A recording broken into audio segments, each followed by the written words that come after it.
mel hoi ta khat a umin ka pe mang gam danan te ma cham ta he chi ho bu vi am so yong he la man tu chegam tam pe te chang xie xie nang di ho am ta he thal bi ku an bang ke yi ti ho adang hi ta lo ki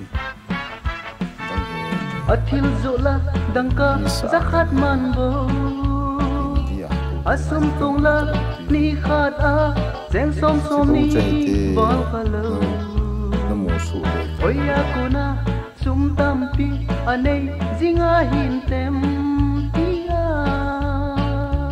kana nung kham pi lai in ka hetai kam bol tha kam zi a hi wo ka den wo henu ka ti azai athang kam chu kana ki chot til khadi chade wo ka den wo henu ka wang pai asumuna pena dang hilo ni noi business ni noi panduka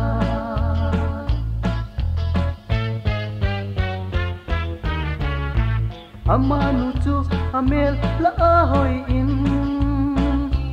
akam thiệp dan an kam thau kinu banga zol sil se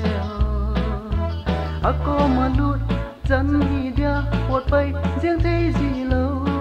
tia kana nung kham pi la in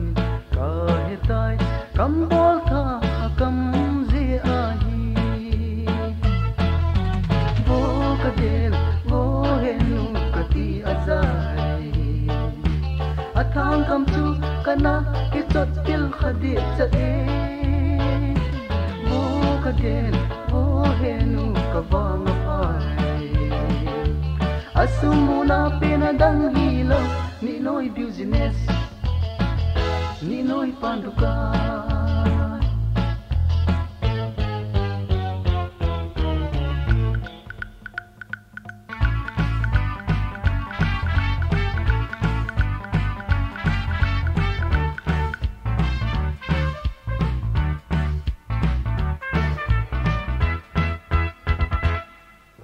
pasal tampi kepal chuna dukan